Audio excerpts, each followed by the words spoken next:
Welcome to Central Iowa Real Estate Talk, where we dive into the experiences of home sellers and home buyers in beautiful Central Iowa. I'm your host, Christian, with Christian Block Residential Real Estate. And today we have Mary, who has joined us, and she's a recent home buyer who worked with me to find her new home. So let's get started.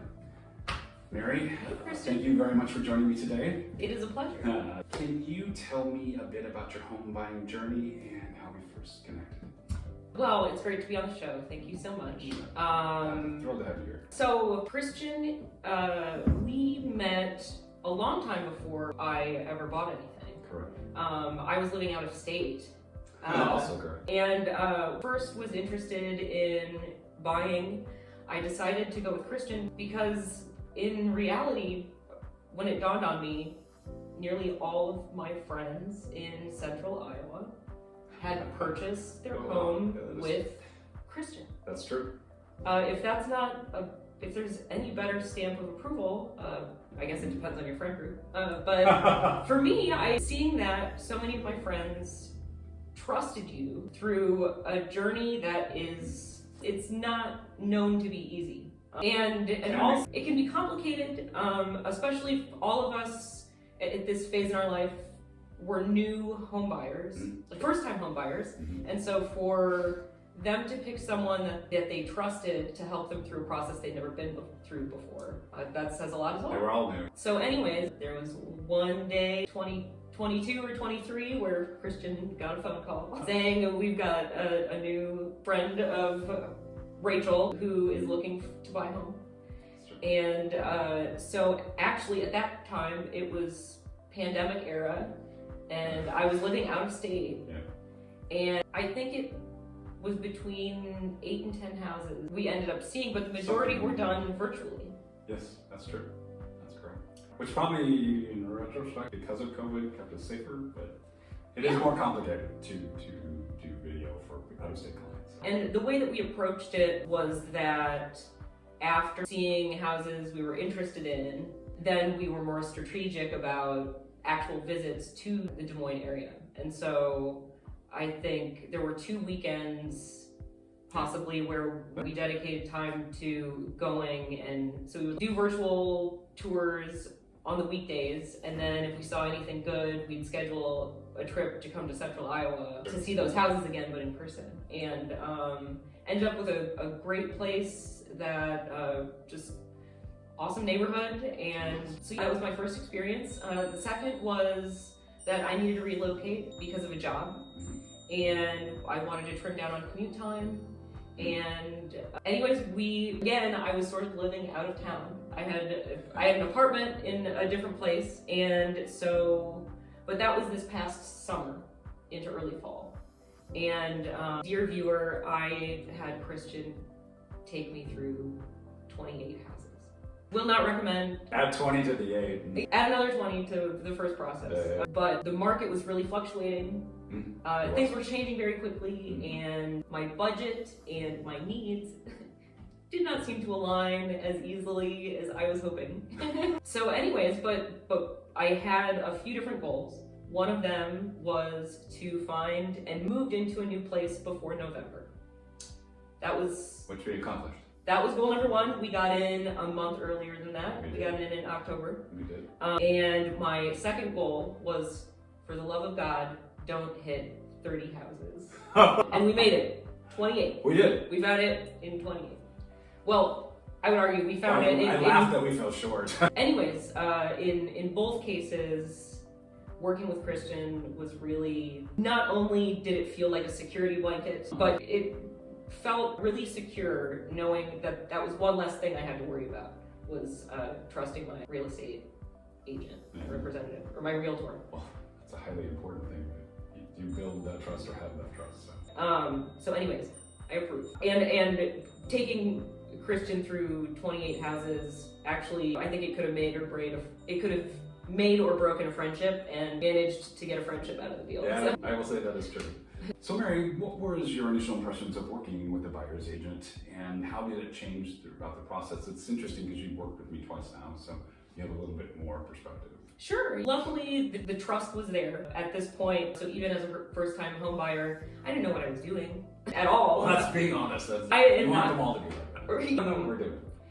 Exactly. But I felt confident in Kristen's ability, and something that really impressed me in working with you was, so we originally met in a social setting, just through mutual friends, and when I approached you to help with buying a home, it felt like, not that his personality changed, but a switch went off where Oh, yeah. there was, you could instantly tell that professional realtor Christian Showed up. has arrived, and he is ready to get that house. And yeah, well, that's why we're here. Right. I believe when someone's sitting in front of me asking me to help, they are serious about buying a house, so I'm serious about finding you one. And even 28 in. Exactly. I would say that when somebody approaches you about buying a house, you take them seriously, and that train gets rolling fast. Let's go now.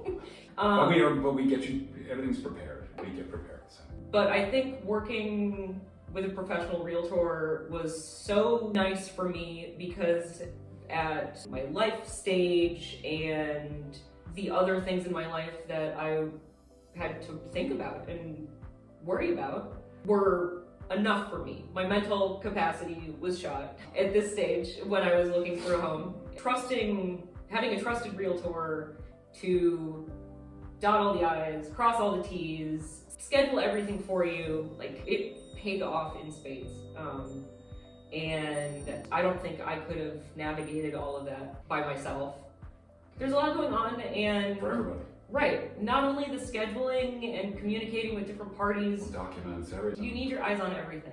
And I just knew so little that it was like I stepped on a train and it just went moving. And then I was there to sign papers. And the second time felt a lot more dynamic and engaging. And so I think the experiences were a little bit different, but the quality of service that I received was great in both experiences. Well, thank you too, because it's Well, we got houses. yes. An important part of all of that. So I would recommend it. It really eased my mind. I had a number of other things going on, and knowing that the back end process of looking for and finding a house was taken care of. Cool. Me too. Speaking of neighborhoods, can you share a little bit about how we narrowed down to the perfect area? Well, We look all over the place. so I think possibly some nightmare scenarios for you is, where do you want to live? Well, I've got a radius of about It's large. different neighborhoods all across the metro area. I think that's what's so amusing about it. You just never know. You need to go look in the neighborhood because it might be amazing. But your little neighborhood turned out to be. Right. Well, and not just neighborhoods, but towns. Mm. We looked in a lot of places. We did look in one. And I think the challenging part for me was that so many of them could have worked really wonderfully. The first house you looked at could have worked. And this is Slater. And we did look. And turns out Slater has a Roarin golf cart community. Yeah. So you were so patient with the broad geographic scope of my search. Your intuition really helped. Knowing me enough beforehand, I think you were able to get a vibe check of certain places, certain neighborhoods. That was really helpful for me because it felt like you were on my side. Oh, for sure. You weren't just looking to push a house and get me out. It's my reputation. It's important to me that you like what you end up with. I do, in this 20 houses, there was one early on that I liked. Didn't overgush about it, but it was and we as realtors, you have to know that we take the information that you give us and we seek out, and so we have opinions. I try to keep mine to myself as we are looking because I want you to be drawn to this house. But anyway, so we did look at your house that you ended up buying, or 4 or 5 in, and then It was later than that. Was it? It had to have been. I'm thinking it was at least 12. I'll have to check the records. 12 in. But go ahead with your story. I did like this house that she bought anyway. And so a testament to that is Christian wouldn't let me forget that this house still existed. And I wasn't forcing it on her, but I would remind her. He was really good about once a week, would remind me, that one house, it's still in the market. Which I could not believe. I honestly, in retrospect, because this is the one that I ended up getting, It's a nice house. and I'm so happy with it. But the important testament here is that Christian knew what I needed before I did, and was willing to keep going. Looking.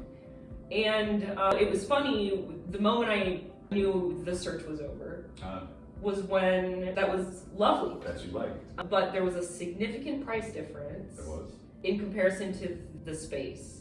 And Agreed. It was a house that was renovated. right, it was All right of at it was- the come to Jesus moment where Christian, I brought her back to this little house that she bought, not little by any means, and compared the two. right, that was the moment that we could kind of compare the two side by side and see what we were getting for each one. And so to say that your intuition was good, that Kristen knew well before me which house fit the bill.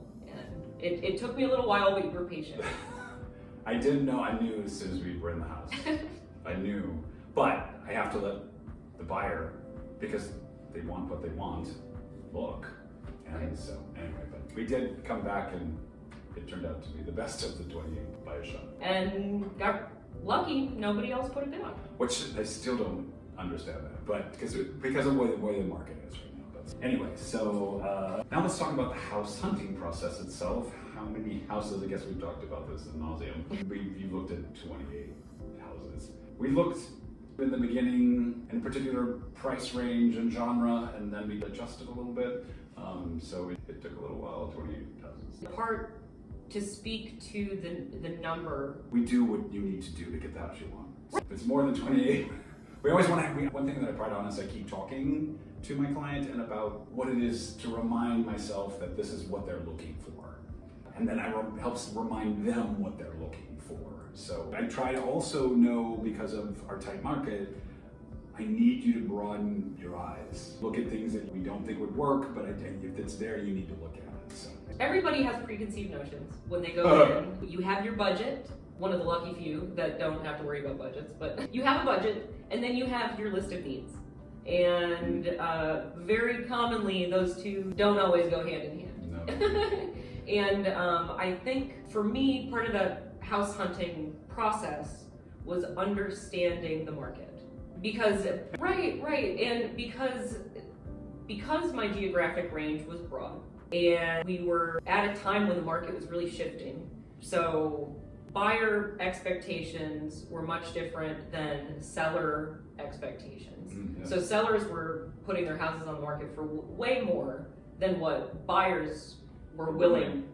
There was an adjustment. Buyers were becoming fussier. Buyers were just becoming more particular and weren't going to pay just exorbitantly higher prices just because they wanted reasons for that. right, and simultaneously, sellers were thinking it was still pandemic era desperation. All the money for us. Right, and so that It does fluctuate. Please understand, the markets do fluctuate it quickly. right. sometimes. It was my second experience with the market was night and day different Oh, for sure. than my first time buying There were in more houses, 2022. more quality houses. Right. We looked at a lot. Part of the search, the beginning was understanding how far my dollar could go, and then once that clicked, probably about 10 houses. Probably. That's when we hit the pavement, and It changed. We tweaked things and it just changed a little bit. between When that house came up. between Your house. what my expectations were, what the market was, the type of neighborhood that I could afford.